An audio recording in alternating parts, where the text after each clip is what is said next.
Hello students, तो हम लोग इससे पहले वाले वीडियो में बात कर चुके थे क्वेश्चन नंबर 16 तक। अब नेक्स्ट क्वेश्चन 17 है।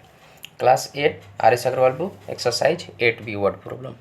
इसमें क्वेश्चन है 17 number. An altitude of a triangle is 5/3 the length of its corresponding base. If the altitude be increased by 4 centimeter and the base decreased by 2 centimeter, the area of triangle remain the same. Find the base and altitude of triangle. इसमें हमें क्या find out करना है? Base और altitude, और उसका क्या है? एल्टीट्यूड ऑफ ए ट्रायंगल जो है 5/3 है the length of its corresponding base. तो हम सबसे पहले एज्यूम करेंगे let the base of triangle be x. हमारा बेस क्या हो गया? एक्स हो गया। एल्टीट्यूड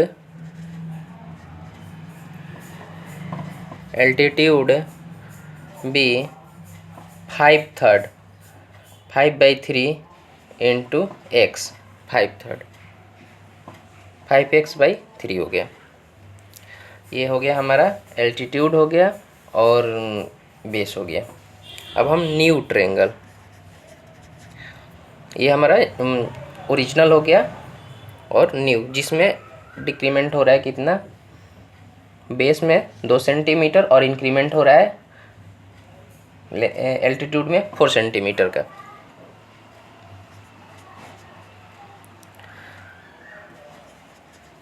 बेस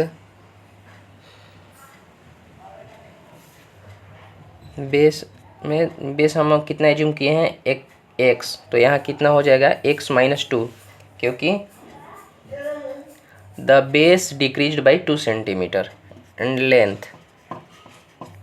लेंथ कितना हो जाएगा? Length increased by 4 centimetre means altitude. इसको एल्टीट्यूड लिखते हैं, ये तो फिर कंफ्यूजन हो जाएगा।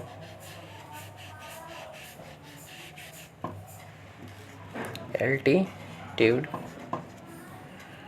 इंक्रीज्ड बाई 4 सेंटीमीटर, तो 5/3 ऑफ बेस था और 4 सेंटीमीटर का इसमें इंक्रीमेंट हो गया। तो ये हमारा न्यू ट्रायंगल का हो गया और ये हमारा ओरिजिनल ट्रायंगल का हो गया। अब दो क्या उसके बाद है? The area of triangle remain the same. अब दोनों ओरिजिनल और न्यू वाले ट्रायंगल का जब हम एरिया फाइंड आउट यहाँ करेंगे तो दोनों सेम होगा। तो उसमें क्या होगा? उसमें हमें फाइंड आउट करना है base and altitude. The area of new triangle equal to area of original triangle.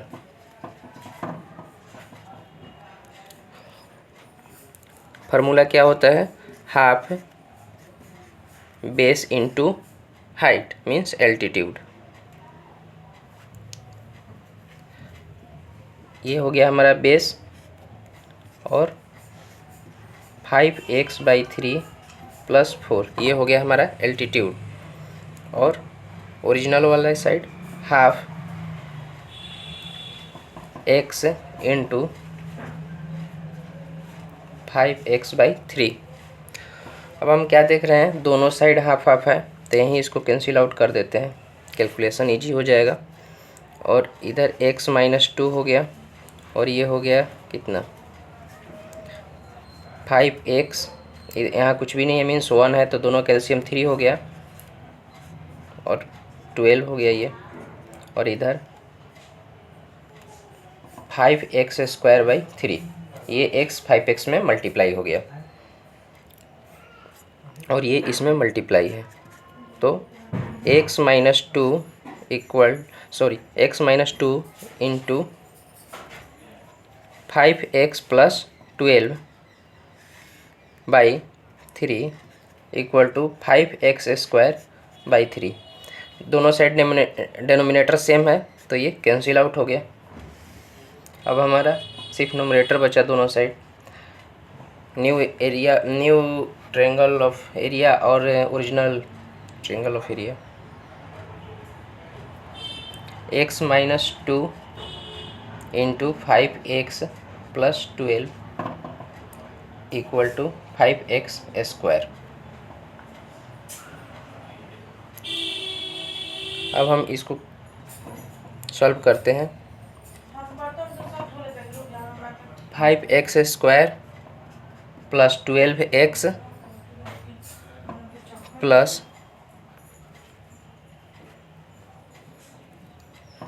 -10x minus 24 equal to 5x square. इसमें ये मल्टीप्लाई हो गया तो 5x स्क्वायर हो गया, और x 12 में मल्टीप्लाई हुआ तो 12x स्क्वायर हो गया, और ये 5x -2 में होता है -10x हो गया, और 12 -2 तो -24 हो गया। ये दोनों निगेटिव साइन के साथ है, हम इसीलिए दोनों को सेपरेट लिख लिए हैं। अब इसको करते हैं। अब हम क्या देख रहे हैं कि ये इधर आ जाएगा तो 0 हो जाएगा उधर, 5x square minus 5x square plus 12x minus 10x minus 24 equal to 0।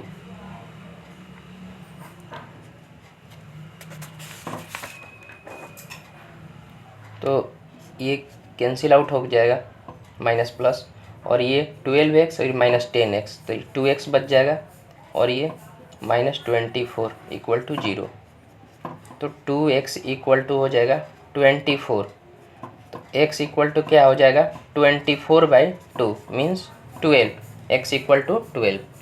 हम क्या एज्यूम किए थे यहाँ, x let the base of triangle be x, तो बेस इक्वल टू हो गया 12, और एल्टीट्यूड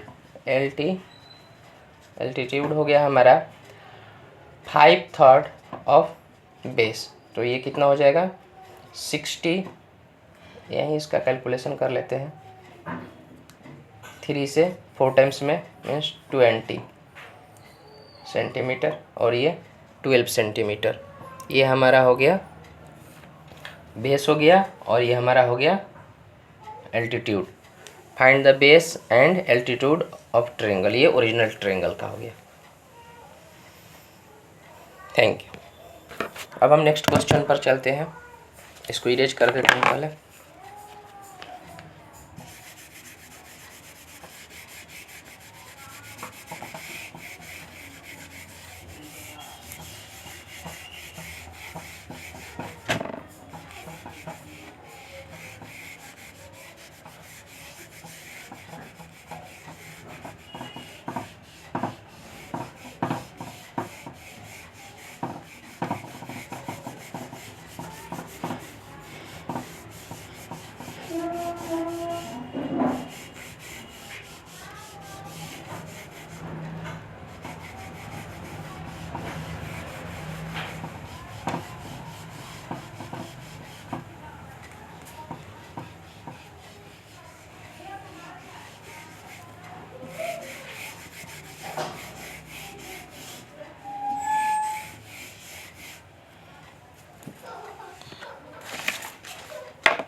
नेक्स्ट क्वेश्चन है हमारा 18 number.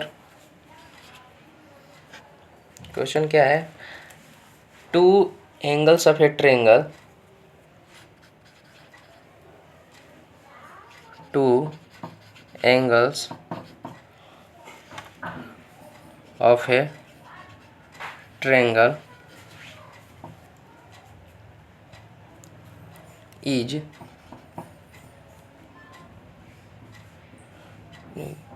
two angles of a triangle are in the ratio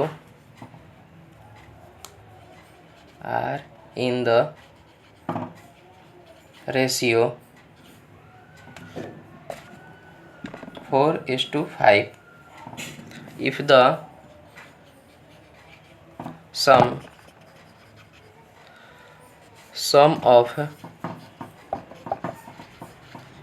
sum of these angles is equal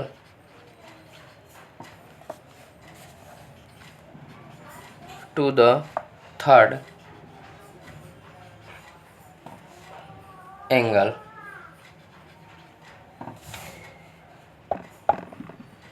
find the angles of the triangle.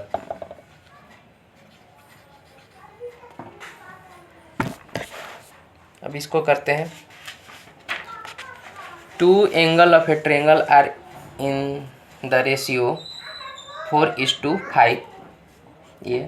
If the sum of these angle is equal to the third angle, find the angle of the triangle. Means एक triangle का जो angle का ratio है, दो angle है, वो उसका इस रेशियो में एंगल गिवन है और ये दोनों का सम जो एंगल है वो इक्वल है थर्ड एंगल के इक्वल में. तो हमें फाइंड आउट करना है. तो ये इस टू में दिया है, तो इसको हम पहले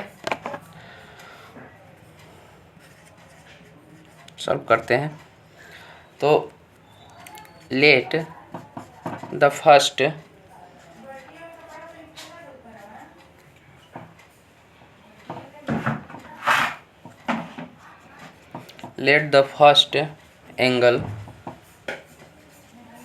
angle be 4x and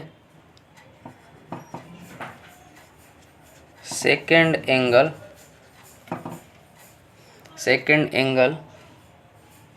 equal to 5x. First angle हम एज्यूम कर लिए, ये जो इस टू में गिवन है 4x हो गया और सेकंड एंगल 5x हो गया.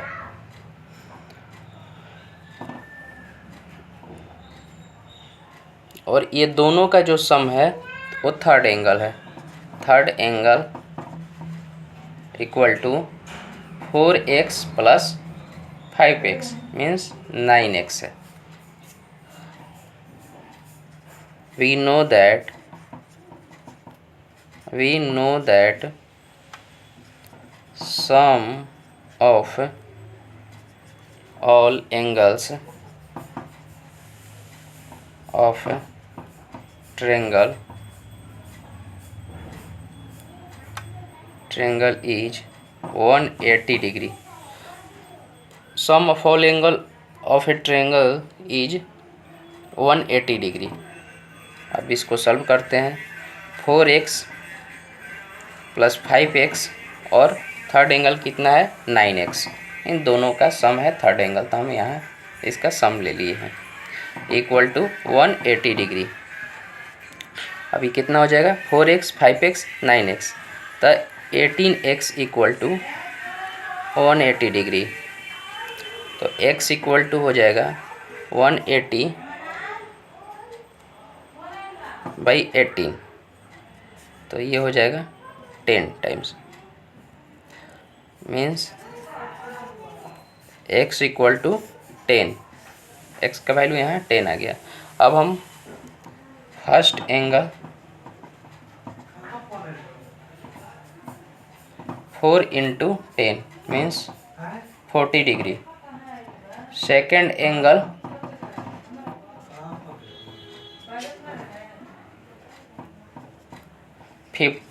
5 into 10 50 degree. Third angle equal to कितना हो जाएगा 9 into 10 means 90 degree. First angle हमारा 40 डिग्री का हो गया, सेकेंड एंगल 50 डिग्री का हो गया और थर्ड एंगल 90 डिग्री का हो गया. ये question number 80.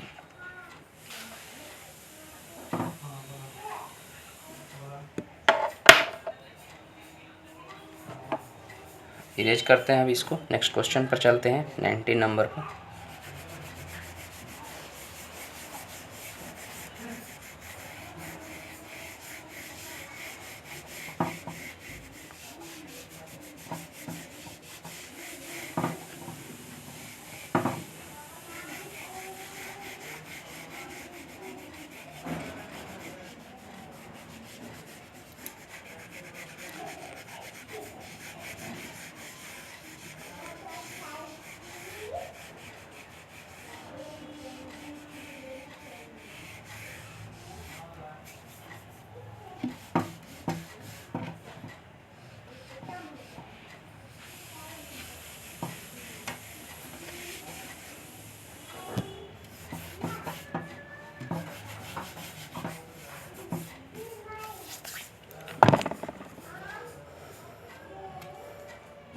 Question number 19। Question number 19 क्या है?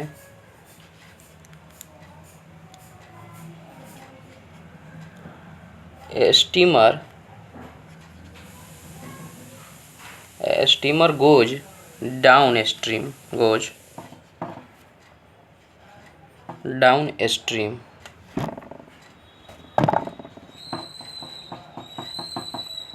downstream from one port to another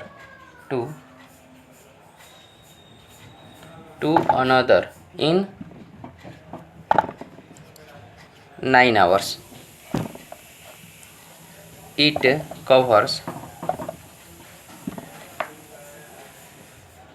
covers the same distance upstream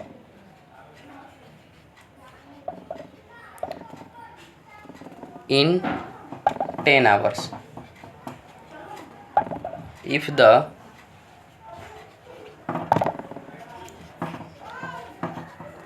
speed of the stream be 1 kilometer per hour, find the speed of the steamer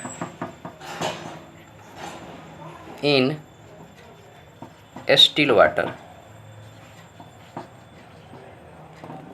water and the distance between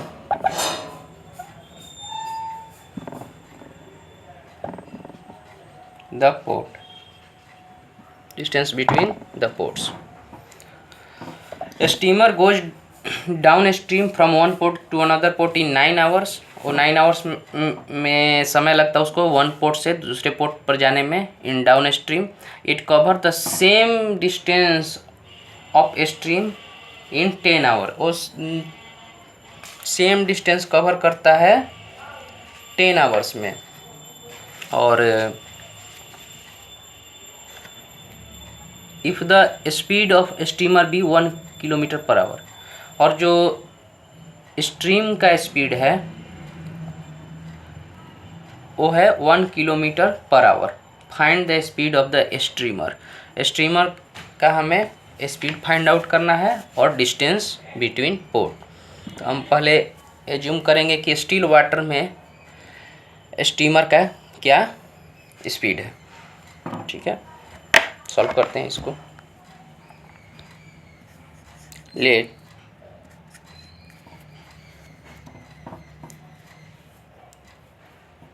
ये question बहुत ही important है. अक्सर ऐसे question आ जाया करते हैं final exam में.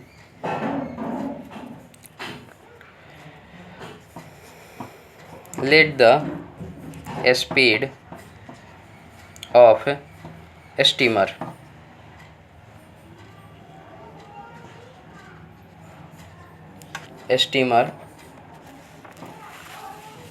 in still water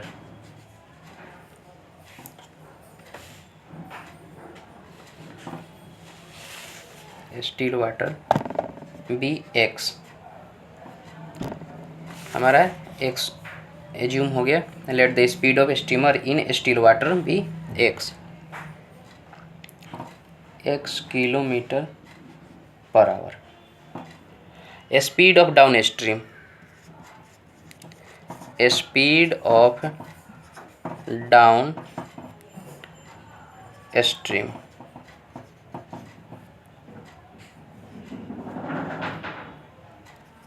x + 1 kilometre per our.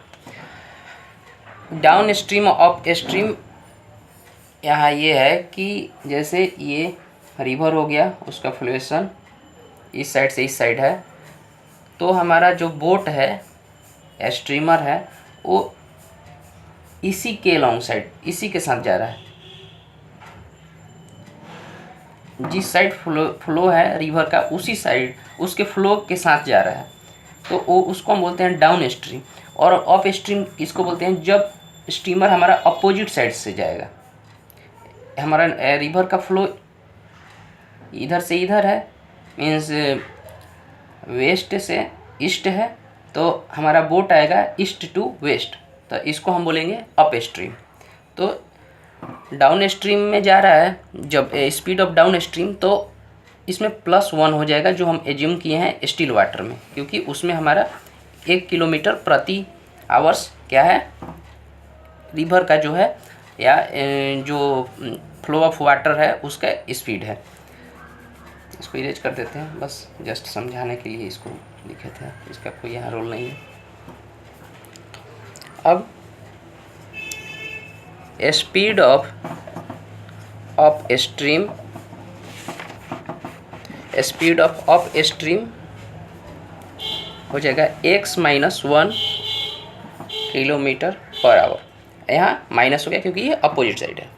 Distance cover by streamer in 9 hour, distance क्या है, one port to another port in 9 hour, तो distance cover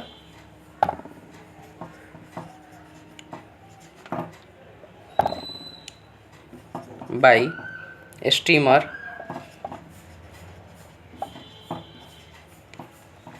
in 9 hours। Downstream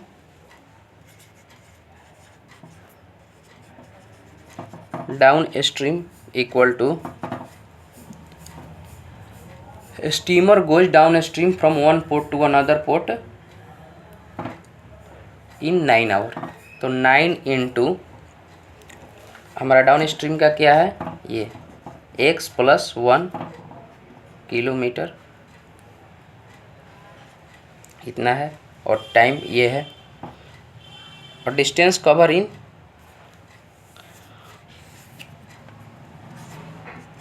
distance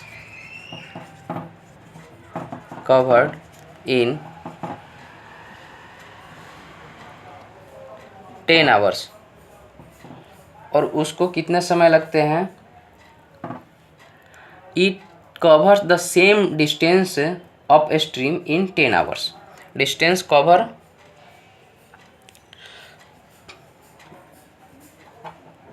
by streamer, distance cover by streamer in 10 hours means up stream.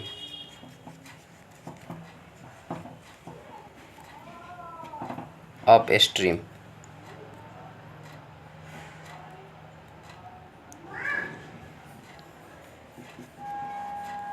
Ten into x-1 kilometre, 10 into x-1 kilometre,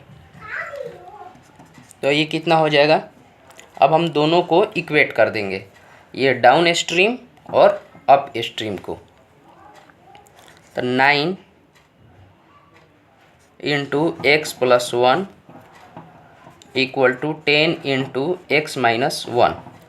अब इसको solve करेंगे तो ये हो जाएगा 9x+9 और इधर हो जाएगा 10x-10,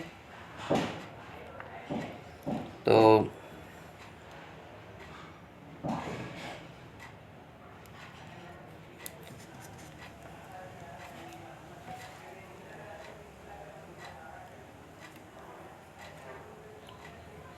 टेन एक्स इधर आ जाएगा, तो कितना हो जाएगा 9x-10x हो जाएगा, और +9 है, और इधर है -10।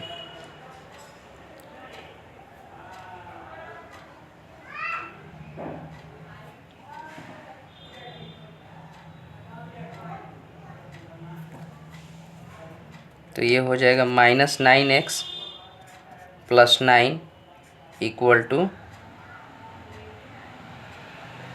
10 -10 यहाँ लिखते हैं, और इसको इस साइड कर देंगे। -x = -9 - 10 means -x = -19। इधर प्लस में था तो इधर आके माइनस में हो गया, तो x का वैल्यू अब दोनों साइड माइनस है तो ये प्लस हो जाएगा। x = 90 km/h। ये हो गया speed of steamer in still water. ये हमारा जो हो गया speed of steamer in still water. अब हम इसको इस स्पीड को पुट करके किसी भी अप स्ट्रीम या डाउन स्ट्रीम दोनों में से किसी इक्वेशन में पुट करके हम दोनों पोर्ट के बीच का डिस्टेंस फाइंड आउट कर सकते हैं। ठीक है, तो हम करते हैं distance between two ports. Distance between two ports. हम इसमें पुट कर रहे हैं 9 ×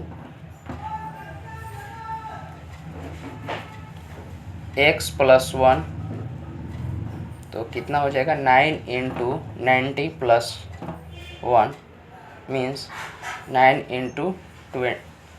नीचे लिखते हैं इसको, 9 × 20 मीन्स 180 किलोमीटर। यह डिस्टेंस हो गया। अगर हम इसको चाहे तो इसमें भी पुट कर सकते हैं down stream.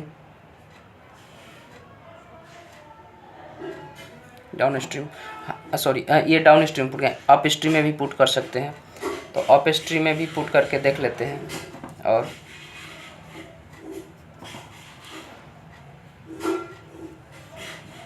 Distance between two ports कितना हो जाएगा 10 × 19 - 1, यहाँ है 10 x - 1 तो 90 - 1 हो गया, तो 10 × 80 180 किलोमीटर। ये हो गया हमारा सेम डिस्टेंस। अब हम क्या करते हैं कि अब हमें क्या हाँ बिटवीन द डिस्टेंस हो गया।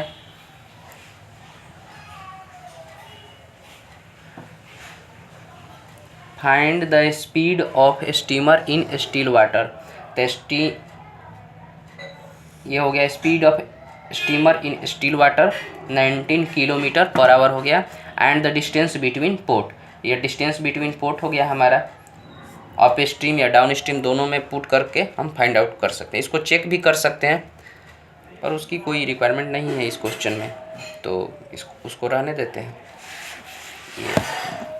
Thank you. इस वीडियो में क्वेश्चन नंबर 90 तक रहने देते हैं, नेक्स्ट पार्ट में इससे आगे करेंगे।